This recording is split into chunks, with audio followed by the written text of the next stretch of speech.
CH friends, आज बात करते हैं फिगर्स ऑफ स्पीच के बारे में। फुल्ली इंपॉर्टेंट है friends. TGT, PGT, LT grade, Jharkhand PGT, Haryana TGT आदि सभी के लिए फुल्ली इंपॉर्टेंट है।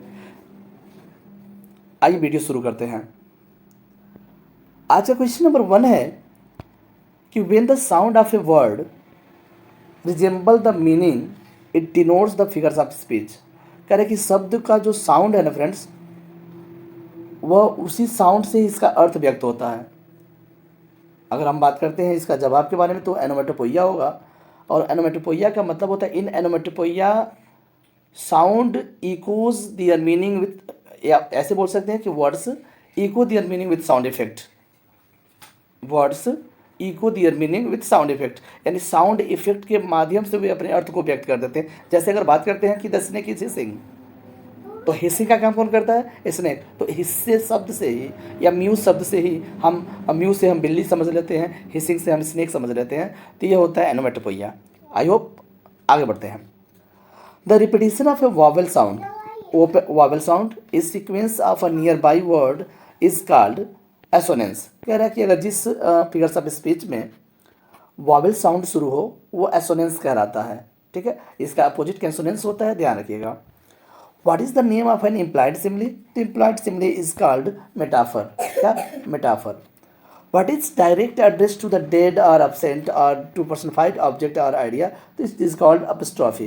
यानी apostrophe में हम we address to the dead or the absent person or personified object. तो इनको हम एड्रेस करते हैं, या तो वो व्यक्ति मरा हुआ हो या अब्सेंट हो या कोई ऐसी विचार हो जो पर्सनिफाइड किया गया हो, उसे हम अपस्ट्रॉफी कहते हैं। और अपस्ट्रॉफी में हमेशा एक्सक्लेमेशन का मार्क लगा रहता है फ्रेंड्स। ये भी एक पहचान करने का तरीका है। आइए आगे बढ़ते हैं। What is the figure of speech when the real meaning is exactly the opposite of that which is expressed by word apparently. कह रहे हैं कि ऐसा फिगर्स ऑफ स्पीच जो रियल मीनिंग व्यक्त करे और लेकिन उसका जो अपोजिट सेंस एक्सप्रेस करता है तो आयरनी कहलाता है। ठीक है, irony. What a figure of speech has been used in the following lines? All the perfumes of Arabia cannot sweeten his little hand. ये फ्रेंड्स लिया गया है विलियम शेक्सपियर का एक ट्रेजेडी है मैकबेथ से लिया गया है। और यह इसमें लेडी मैकबेथ का स्टेटमेंट्स है। जब वो किंग डंकन को खंजर से मार डालती है तब वो कुछ खून के बूंदें उसके हाथों पे लगे हुए हैं, तो ये बोलती है कि all the perfumes of Arabia can not Sutton this little hand. ये है हाइपरबोल फिगर्स ऑफ स्पीच जो बहुत ही बड़ा चढ़ा करके बोला गया है। Which figures of speech do we see in the following expression? 10,000 saw I at a glance. तो क्लियर है फ्रेंड्स, ये आपको बताते हैं एक पोयम है डैफोडिल्स बाय वर्ड्सवर्थ, उससे लिया गया है 10,000 सा एट ए ग्लांस। हाइपरबोल है, इसमें भी बढ़ा चढ़ा कर बोला गया है कि हाँ। तो ये विलियम वर्ड्सवर्थ की लाइन है डैफोडिल से, और 10,000 saw I at a glance hyperbole है जो बहुत ही बढ़ा चढ़ा कर बोला गया है कि एक ही ग्लांस में हमने 10,000 डैफोडिल्स को देखा। कुछ इस तरह का सेंस है फ्रेंड्स। आगे बढ़ते हैं क्वेश्चन नंबर 8 की ओर। Which figure of speech do we see in the following expression? Alone alone all all alone alone on a wide sea. Friends, यह है अलिट्रेशन, और अलिट्रेशन को हम हिंदी में अनुप्रास बोलते हैं। अनुप्रास अलंकार है जिसमें एक शब्द जो है बार बार, शब्द नहीं एक अक्षर कह सकते हैं, बार बार देखने को मिला है। ए इत्यादि, यानी alone alone all all alone alone. इसका मतलब है यहाँ पर हमारा अनुप्रास अलंकार यानी अलिट्रेशन प्रकट होता है। क्वेश्चन नंबर 9 की बात करते हैं। The statement namely happiness is but an occasional episode. इस लाइन को थोड़ा सा ध्यान से पढ़िए। Happiness is but an occasional episode, इतना ही से पता चल रहा है कि हमारा मेटाफर है, क्योंकि हैप्पीनेस की तुलना ओकेजनल एपिसोड से किया गया है लेकिन एज और लाइक का प्रयोग नहीं हुआ है, इसलिए यह मेटाफर हो जाएगा। Identify the figures of speech the following lines. The pen is mightier than the sword. ये मिटोनिमी है और पेन को एक अपना अलग महत्व होता है और यहाँ पर द स्वॉर्ड का अलग महत्व है, तो ये मिटोनिमी है, metonymy. What figure of speech is in the man is no fool? The man is no fool का मतलब यह है फ्रेंड्स, जिस फिगर ऑफ स्पीच में निगेटिव सेंस में जाता है वो लिटोटेस कहलाता है। लिटोटेस भी ध्यान रखिएगा, यानी हमेशा ये निगेटिव सेंस में बात करता है, litotes. Find the figure of speech into err is human to forget divine antithesis है, जस्ट लाइक एक्जिमोरान, लेकिन अंतर तो है, ध्यान रखिएगा, antithesis. The substitution of part for the whole is synonym. अगर हम बोलते हैं कि सब्स्टिट्यूशन कुछ ऐसा हो जो सबके जगह पर हम यूज हो तो सिनेक्टोके कहलाता है फ्रेंड्स। ओके, आगे बढ़ते हैं friends. The rhyming of vowel sound without the rhyming of consonants is known as assonance. तो कह रहा है कि जहाँ पर हम वावेल साउंड की अगर बात करते हैं विदाउट राइमिंग, वो एसोनेंस होता है फ्रेंड्स, एसोनेंस। आइए आगे बढ़ते हैं। विच figure of speech is use in the following lines, alone, alone, all alone. तो अभी मैंने आपको बता दिया है कि अलिट्रेशन होगा। What is the figure of speech in the following lines, authority forgets dying king. तो अथॉरिटी में अधिकार होता है, फॉरगेट्स में सुनने का काम करता है डाइंग किंग को, यानी इसका मतलब यह है कि ये पर्सनिफिकेशन है और हम अथॉरिटी जो है एक थॉट, एक विचार है और इसको हम मानो मानने की बात कर रहे हैं।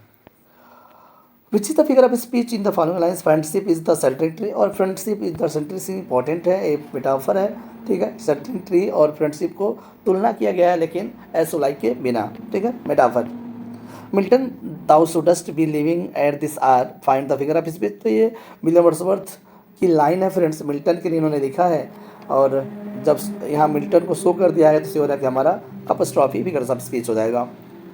Point out the figure of speech in the following line, the ploughman homeward plods is very way. तो फ्रेंड्स ये ट्रांसफर एपिथेट है और ट्रांसफर एपिथेट का मतलब यह होता है फ्रेंड्स थके हुए कोई और है लेकिन वो रास्ते को थका हुआ बताया जा रहा है। जो प्लाउमैन है ये थके हुए हैं और अपने घर की ओर जा रहे हैं, लेकिन वियरी वे लिखा है ना, वियरी वे का मतलब होता है कि रास्ते नहीं थके हैं, वे प्लाउमैन जो है वो थके हुए हैं। तो ये ट्रांसफर एपिथेट इसे बोलते हैं, फिगर ऑफ स्पीच है, इंपॉर्टेंट फिगर ऑफ स्पीच है, ध्यान रखिएगा फ्रेंड्स।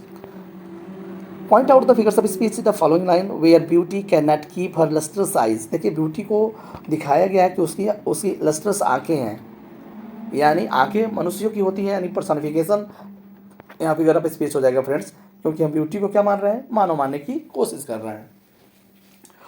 एक रिक्वेस्ट है फ्रेंड्स आपसे कि वीडियो को पूरा जरूर देखिएगा, इंपॉर्टेंट फिगर्स ऑफ स्पीच आपके सामने लाया गया है। Choose the correct figure of speech in the following sentence, the camel is the ship of dessert. ये भी मेटाफर है, the camel is the ship of dessert, यानी सीप ऑफ डिजर्ट और कैमल का तुलना किया गया without at so like. Next है the correct figure of speech in following line, the quality of mercy is not strained, it dropped as the gentle rain from heaven. Friends से लिया गया है मर्चेंट ऑफ वेनिस से। Merchant of Venice में जो एक character है Portia, ये पोर्सिया के स्टेटमेंट है और merchant of Venice William Shakespeare के द्वारा लिखा गया एक नाटक है। उसमें पोर्सिया ये बताती है कि क्वालिटी ऑफ मर्सी के बारे में, और यहाँ पर फ्रेंड्स एज का प्रयोग हुआ है तो श्योर है कि ये सिमली हो जाएगा फिगर ऑफ स्पीच। सॉरी, आगे बढ़ रहे हैं। आगे कह रहा है कि like a patient etherized upon a table, choose the figure of speech. 23 की हम बात करते हैं तो लाइक शब्द आया है तो ऐसे ही पता चल रहा है कि हमारा फिगर ऑफ स्पीच सिमिली है। फिगर ऑफ स्पीच ही is too fond of red tapism, red tape की बात कर रहा है तो ये मेटोनिमी हो जाएगा, red tape metonymy. The figure of speech in plug from the memory A rooted sorrow is hyperbole. कह रहा है प्लग फ्रॉम द मेमोरी, यानी मेमोरी से तोड़ने की बात कर रहा है रूटेड सॉरो को, और ये हाइपरबोल है, बढ़ा चढ़ा कर बोला गया है। श्योर है कि हम वास्तविक स्थिति से बहुत ही बढ़ा चढ़ा करके हाइपरबोल में बातें करते हैं फ्रेंड्स, ठीक है। बात करते हैं 26 की, आगे बात करते हैं friends. The figure of speech the holy time is quiet as a nun, इसमें भी फ्रेंड्स अगर एज की बात आया है तो ये सिमली हो जाएगा। The sea that bares the her bosom to the moon, the figure of speech sea that bares, bares miss होता है, दिखावा करता है हर बॉसम को, किसके सामने, मून के सामने। देखिए दिखाने की कोशिश कौन कर रहा है, सी, और सी एक समझ रहे हैं समुद्र है, इसका मतलब वो ऐसा नहीं कर सकता, पर्सिफिकेशन को हम शो करने की कोशिश किया गया है। हाँ, the figure of speech is which we ascribe intelligent and personality to inanimate things is none. तो कह रहे हैं जिसमें हम वस्तुओं को क्या मान लेते हैं, एक सजीव मान लेते हैं, मानव मान लेते हैं, तो वो जो फिगर ऑफ स्पीच होता है फ्रेंड्स वो पर्सनिफिकेशन होता है, ठीक है। आगे बढ़ते हैं,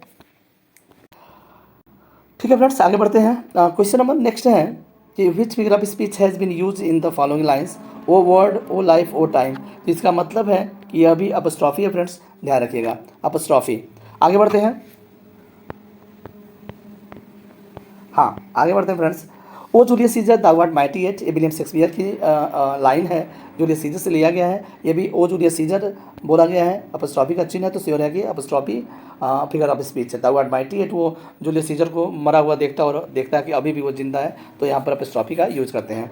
ठीक है, आगे बोल रहा है, हाँ, क्वेश्चन नंबर 30 की बात करते हैं friends. What figure of speech has been use in the following lines, even the slight and now might more and lay and could win the sleep by the stealth. Friends देखिए, इसमें specially exclamation mark का प्रयोग हुआ है, ये apostrophe है, और देखिए लास्ट में किया गया है, क्योंकि आप यहाँ से अगर अर्थ निकालेंगे तो नहीं पता चल पाएगा। Sleep by the stealth, apostrophe figure of speech का प्रयोग इसमें हुआ है। क्वेश्चन नंबर 31 की बात करते हैं। पन क्या है, तो प्ले ऑन वर्ड्स, इसको बस ध्यान रखिएगा। Pun, the occurrence of the same letters or sound at the beginning of adjacent word is alliteration कहलाता है, यानी जिसे हम क्या बोलते हैं, अनुप्रास अलंकार बोलते हैं फ्रेंड्स। एक ही लेटर या एक ही साउंड जो है बार बार दिखाई दे किसी वाक्य में, तो वो अलिट्रेशन कहलाता है, अर्थात अनुप्रास अलंकार कहलाता है।